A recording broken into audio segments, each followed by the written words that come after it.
Amahoro bavandimwe, Umwami wacu ahimbazwe kandi ashyirwe hejuru, icyubahiro gikomeze kuba icye mu isi no mu ijuru. Reka dushime mu isengesho hanyuma tuze kumbura Bibiliya zacu. Uwiteka Mana ishobora byose, turagushima, habwa icyubahiro ko uduhaye uyu mwanya nanone, wongeye kuduha igitondo cyiza, uduhaye uyu munsi Mwami utangira icyumweru kugira ngo iki cyumweru nacyo Mwami dukomeze kugendera imbere yawe, dukomeze kwibwira amagambo yawe, dukomeze kumara ibyaha mu mibiri yacu, dukomeze gutungana mu ngeso, dukomeze Mwami kubonera, gushimira muri byose kuko ari wowe Mana ishobora byose. Data wera ukiranuka, uyu mwanya mwiza uduhaye ndagusaba cyane kugira ngo ube umwanya w'umumaro, umwanya wo kongera kwitekerezaho, umwanya mukiza mwiza wo gutekereza ku magambo yawe tuyahuza n'ubuzima bwacu, ngo turebe ahari niba koko umurimo w'ubuntu warakorewe muri twe, turebe ahari niba koko icyo duhamagarira ari cyo turi gukora, ari cyo dusabwa. Ndakwinginga cyane uwo wabyaye wese umuhe Mwami muri iki cyumweru gukomeza kwibwira amagambo yawe no gukomeza kubaho ubuzima butunganye. Wigarurire intekerezo zacu, wigarurire ibyiyumviro byacu, wigarurire Mwami ubuzima bwacu bwose bube ubwawe. Icyubahiro n'ikuzo bikomeze kukugarukira none n'iteka ryose kubwa Yesu Kristo. Amen. Reka dufate Bibiliya zacu, tumbure Bibiliya zacu tujyane mu gitabo, mu butumwa bwiza bwanditswe na Matayo.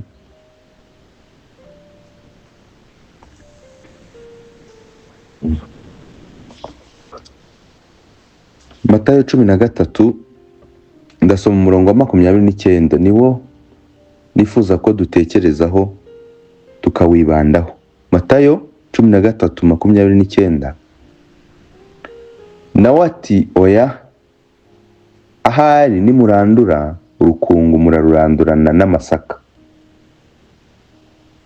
Nawe ati oya, ahari nimurandura urukungu murarurandurana n'amasaka. Aha muri iki gice cya Matayo 13, Yesu aca uyu mugani w'urukungu n'amasaka, uko biri kose abigishwa bumvise icyo avuga, bumvise icyo ashaka kuvuga. Yabaciriye umugani arababwira ngo umuntu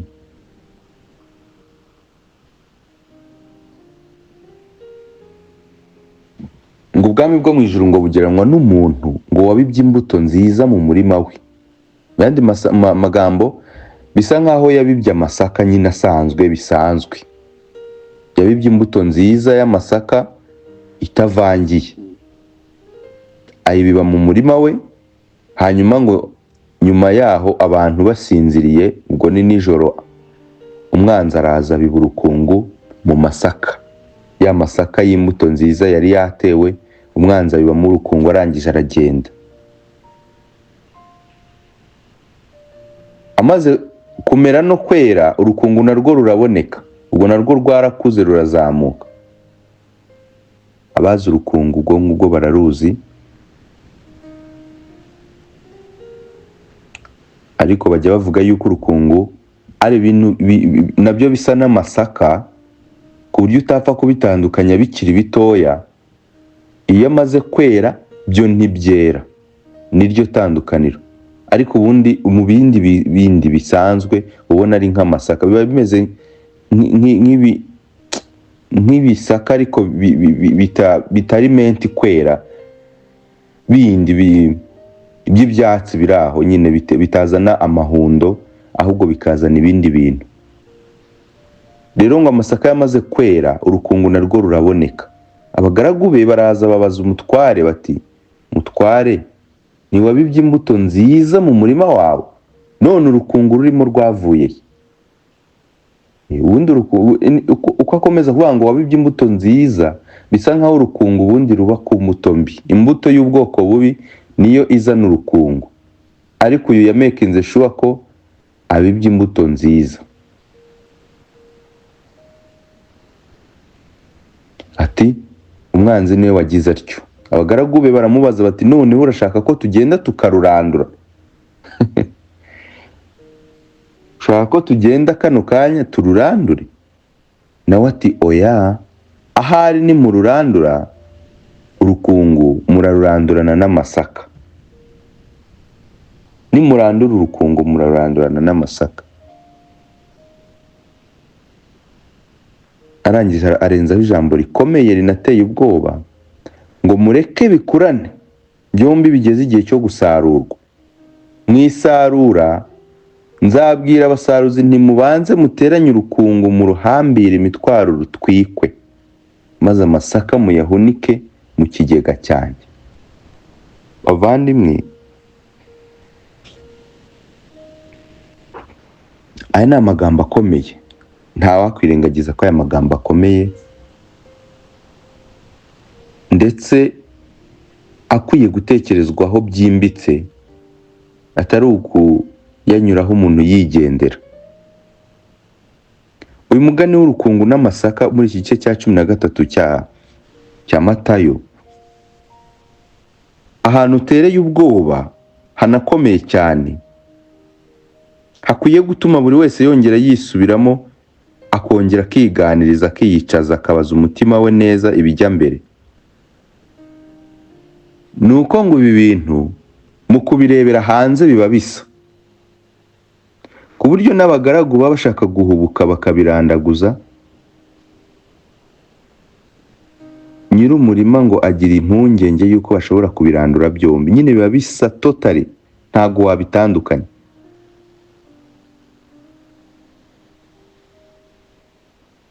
Akababuza ati hoya nimwe muretse, mureke bikurane, nimara kugera igihe cy'isarurwa nibwo bizidistinga, nibwo hazazamo itandukaniro. Kuko icyo gihe hari umuntu ujya uvuga ngo forever is too long to pretend, ngo ntago wa pretendinga, ntago wakishushanya forever. Ikubana ndende ukageraho ukarekura ukaba uwuriwe ukigaragaza. Uyu rero nawe yarababwiye ati mwe muretse mutaza gukora ikosa mukarandura n'icyajyaga kugira umumaro, ko birasa. Ibyo rero birababaje ndetse biteye ubwoba ko urukungu n'amasaka biba bisa. Bavandimwe, uti gute? Kubera ko uru rukungu kubwo gusa n'amasaka y'ukuri, nta muntu waruwoninga, nta muntu wamenya urwo ari rwo, narwo nkeka ko rutimenya. Ngo ndavuga iby'urukungu nabivuyeho, ndi ku bantu. Umuntu w'urukungu, umuntu ubibwe mu murima w'Imana, uw'umwanzi yabibyemo, utaravutse by'ukuri ngo abyarwe n'umwuka, akaza akishushanya agasa na bene data, akavuga nkabo, akasuhuzanya nkabo, akagenda nkabo, akiyambika nkabo, ndetse ushobora no kumureba ukamubonaho imbuto zijya, wagira ngo inyuma, urebeye inyuma, kubera ko aba ari mwikirisha amategeko, ushobora no gutekereza yuko hari benshi badakijijwe ugereranyije nawe. Uyu muntu akwiye kudutera ubwoba, kuko yaba uwo ari we wese yaba uwo ari we wese, umuntu ushobora gusa n'abera, akagenda nkabo, akavuga nkabo, akitwara nkabo. Ariko bavandimwe, with time, uko iminsi yicuma, hari ikintu kimwe udashobora kwihishamo. Ushobora kwigana imyitwarire, ushobora kwigana ibyo bene data bizera ukabifata mu mutwe, ubu bikubajije ukabimusubiza rwose na eloquence nyinshi. ariko issue of the heart, umutima utarigeze uhinduka, utarigeze ubyarwa bwa kabiri, ugeraho ukagutamaza. Private life, imibereho yawe uri kumwe n'umwami mwenyine mwiherereye, nta jisho ry'abantu uri gukorera, ubwayo iraguhinyuza. Niyo mpamvu Pawulo mu Bakorinto ba mbere igice cya 11 aburira abantu bafata igaburo ryera nabi ko bidakwiriye. Avuga ijambo njya ntangarira rivuga ngo nitwisuzuma ubwacu ntago twagacirwa urubanza n'Imana, kuko Imana iduhanira kugira ngo tutazacirwaho iteka hamwe n'abapagani. Nuvuga ngo biri wise kwimenya hakiri kare, kwisuzuma, kuba wakwitahuraho kuri n'urukungu hakiri kare, ukikubita ibirenge by'umwami akagukiza, kurusha yuko wategereza ugakomeza wishuka, wihishe mu bantu, wihishe muri bene data, hanyuma umunsi w'amateka ukazagufata ugutunguye nk'umujura muvandimwe. Kuko ngo hari umunsi w'iteka azaciraho iteka abanyabyaha. Rero ngo iyo umuntu yisuzumye hakiri kare akamera nk'uwijyaginga cyangwa se uwibwiza ukuri, aba yikijije kuzacirwaho iteka hamwe n'abapagani. Ariko ukomeza azarira nyiranzihana ejo, uwo nguwo ngo n'ubundi nyine ubwo amasaka azaba yeze bigaragara utakihishahisha. Hari ijambo riri mu Byahishuwe rivuga ngo utungana akomeze atungane, uwandura akomeze yandure. Nyine ni ahantu utazaba ukigize icyo ubikozeho. Naramuka agarutse nta wundi mwanya. Rero amasaka amaze kugaragara neza, amaze kwigaragaza yazanye amahundo, wowe ntayo, kuko nyine wafeitse amagambo bakoresha, ufeka uburyo nyine ibyo bizera urabizi, warabimetirije mu mutwe urabifite, ariko ubuzima ntushobora kubufeka my friend. Ntabwo ushobora kwigana ubuzima bw'abera. N'inyuma dushobora kubona wagira ngo wabubayeho, ariko turabizi neza ko Imana ntinegurizwa izuru kandi ireba mu mutima w'umuntu. Imana ireba service irenze gusa lip service yo ku munwa y'inyuma, ireba ibirenze kuvuga ngo wateranye, ikareba ibirenze kuvuga ngo wakoze devotion, ikareba ibirenze kuvuga ngo wabwirije. Urumva hari igihe abantu bumva wagira ngo Satani yagiye igihe bari gukora ibyo bintu. Nta gihari, hari uburyo ibyo bintu biri too sacred to be mixed with unbelief.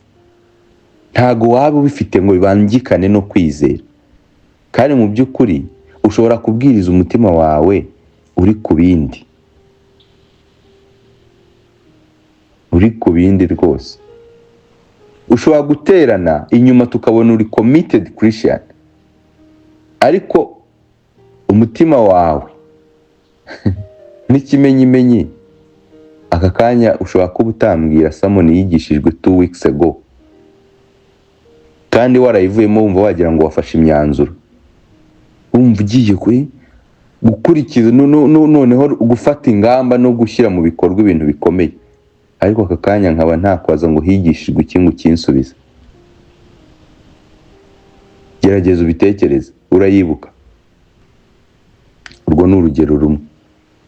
Hari n'ibindi byinshi ukora utekereza ko nyine ari ibintu nyine bimwe mu bigaragaza umukristo w'ukuri kandi ushikamye, ariko uko iminsi yicuma ugenda ubona byarahindutse akamenyero, ahubwo kurusha yuko ari umutima unyotewe Imana. Hari ibintu ukora wenda kuko hari iyo rutine wamenyereye, ibyo bintu uhoramo bimeze nka liturujia zo kuri aritari. Uriya padiri naho yaba agize atese akangutse, padiri naho yaba umutunguye ukamusanga nko mu kabari ukamubwira ati ngaho genda usome misa, yayisoma. Kubera ko liturujia iriya migenzo yo kuri aritari uko imeze ntabwo ihinduka ni yayindi, ndetse n'amaverisi aba agomba gusomwa buri tariki aturuka Vatikani aba ahari. Si ngombwa ngo padiri abe yayize yayatekerejeho yabanje ngo ubwe yihane ijambo rimukoremo umurimo. Vatikani iba ifite lisite izigishwaho igihembwe cyose, ubwo nyine imirongo ipfa kuba ihari barayipanze, we araza akayisoma ubundi akavuga utuntu turi aho ameze nk'uririmba, abakristo nabo bakamera nk'abaririmba bati amen bagataha. Misa uko igenda ni kwa kundi nta kintu kiba gihinduka. Rero ibyo bintu hari igihe bifata n'abakristo b'ukuri, ugasanga ibintu ukora bimeze nka liturujia, ni ibintu wamenyereye, uba wumva sande nyine irageze. Ntabwo ari ikibazo cy'uko necessarily unyotewe Imana cyangwa se wumva ukumbuye ijambo ryayo cyangwa ushaka guhura n'abera bidasanzwe, ahubwo niyo schedule nise ninajya guse ntago njya nkora ku cyumweru, niko bimeze, niyo routine yanjye, reka njyeyo nyine kuko ari cyo kigezweho kuri kalendari.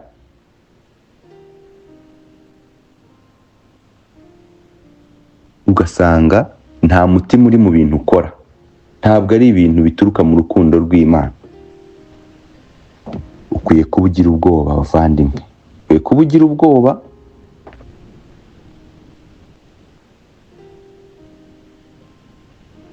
Bitavuze ko umwana w'Imana atagwa muri uwo mutego wo kujya akora ibintu nyuma gusa, ariko kubera ko binashoboka yuko ashobora no kuba yishuka atari umwana w'Imana, by'ukuri ari urukungu mu masaka.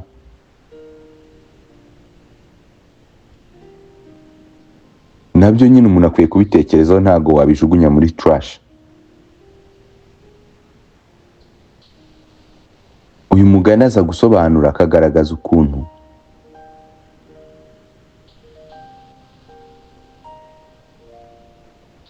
mw'isi y'Imana, cyese mu bana b'Imana, muri bene data mw'itorero harimo imvange. Amarembo abafunguye buriya, nta muntu ubuzwa kwinjira, nta uhezwa, buri wese araza akicara akumva ijambo ry'Imana.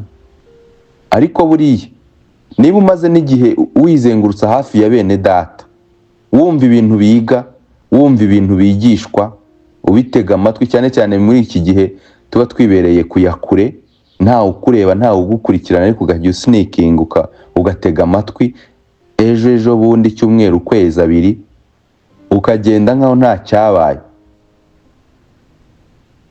ngo kuri finale amasaka namara kwera neza ngo bazahambira urukungu,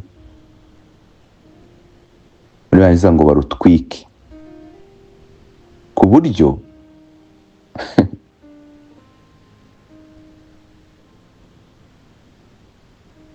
biteye ubwoba bavandi. Ariko ikindi twanakuramo nka bene data noneho by'umwihariko, nuko bavandimwe, uru rukungu rujya runamera mu mitima yacu, twaramenye ubutumwa bwiza, twizera ukuri, ariko ugasanga hari ibintu n'ubundi twimitse mu mitima yacu, ibyaha bituzonga, bikomeza kutwizingiraho vuba ku manywa na nijoro, tubanye nabyo, tubigaburira, tubizi neza ko bidaturuka ku mwami, ari imbuto y'umubi yarabibwe, natwe tukabana nayo comfortably, ntacyo bidutwaye. Ibyo byose umwami aduhamagarira kuzibukira,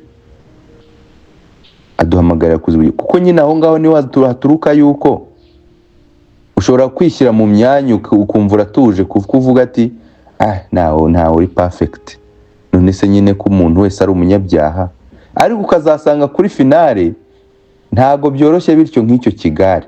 Ahubwo iyo comfort wihaga burya kuri wowe that was not the case, ahubwo birenze ibyo byari bivuze burya yuko ahubwo udakizwa, byari bivuze yuko udashirayo, wanze kurekura, uri rwa rukungu nyine twavugaga. Kuko nyine nta garanti, ntabwo ukwiye gukomeza kugira assurance. Buriya umwana w'Imana bimwe mu bintu bimushekinga ni ukuba ari kubaho ubuzima bw'ibyaha, bijya bishekinga assurance y'umwana w'Imana ku buryo ajya yumva wagira ngo subu naba nishuka kuko kabyarawe ko numva mbonye ishyano. Ariko undi we usanga yibereye aho, nawe uri perfect. Rero hari igihe wivugisha gutyo ugira ngo niko abakristo bose bameze, ugasanga case yawe iratandukanye, ugasanga burya bwose habayeho kwishuka all these years. Mwamuzi ko abana b'Imana bajya babura assurance. Akenshi ibyiringiro by'agakiza bijya biguruka kabisa, cyane cyane iyo umuntu ari guca mu byaha by'uruhererekane meze nka series, bimukubita hasi abona atakigira ubutsinzi, nta mbaraga zo kubinesha akigira, akibonaho atagifite bimwe bajya bita ngo amavuta. Akenshi agira spiritual crisis no kumva wagira ngo nta gakiza afite, arishuka. Ni bibi, ni ibihe bitoroha, ni bibi cyane, birabiha, ariko bibaho rwose. Akenshi ntago umukristo yapfa kubura assurance atari kunyura mu byaha. Uzabicunge, iyo umuntu ari gushidikanya ku gakiza ke, byanze bikunze aba ari kunyura mu byaha.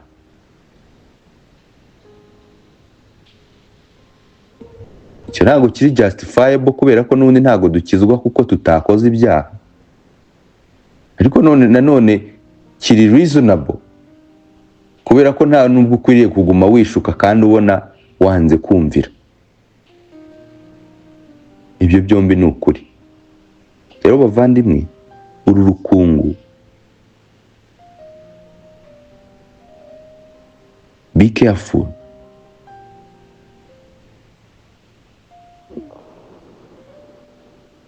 Ushobora gusanga iri jambo muri iki gitondo riruguye mu matwi, uru rukungu rwaryumvise, ariko n'ubundi rukaguma ari urukungu. It's about the nature yarwo nyine ikaguma ari ya yindi. So be careful. Umwami wacu adufashe, atugirire impuhwe nyinshi, kubera yuko urukungu aramutse ari wowe, aramutse ari njye, nta kintu kibabaje kurenza icyo. Kuba warabaye iki gihe cyose hagati muri bene data, around them, even hari n'igihe usanga baranakwakiriye nk'umwe muri bo rwose, uri mu itorero, nta kibazo, uri mwene data ukundwa. Not only to realize nyuma yuko that was not true. Burya bwose ntabwo ibyo byari ukuri, ntabwo wari mwene data ukundwa, ahubwo umeze nk'urukungu rwakuranye n'amasaka, bisa bimeze kimwe, ariko ibaze ko ngo biba bimeze kimwe ku buryo ushobora no kuba nk'uwakwereka nko muri future ukareba urwo rukungu aka kanya rutaragaragazwa ruri muri twe. Mwene data uyu se ko nabonaga dukataje turi ku murongo tugana Siyoni, burya bwose ni urukungu.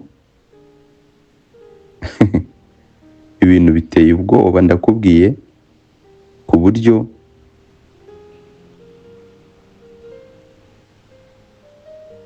nitubona dutsinze urugamba, tukabona umwami wacu aje kutujyana, tuzashima Imana ngo tuvuze impundu ngo haleluya haleluya. Nimba tujya turirimba iryoshye cyane ngo umunsi nzaba ngezeyo ngo nzashima Imana mvuze impundu ni haleluya haleluya.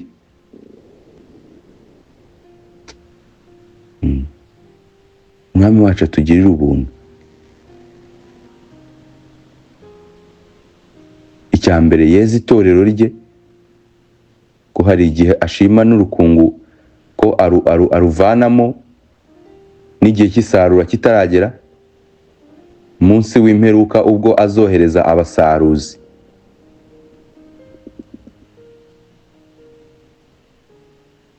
Hari igihe ajya ashima kuryeza rwose urukungu akarusohora hakiri kare.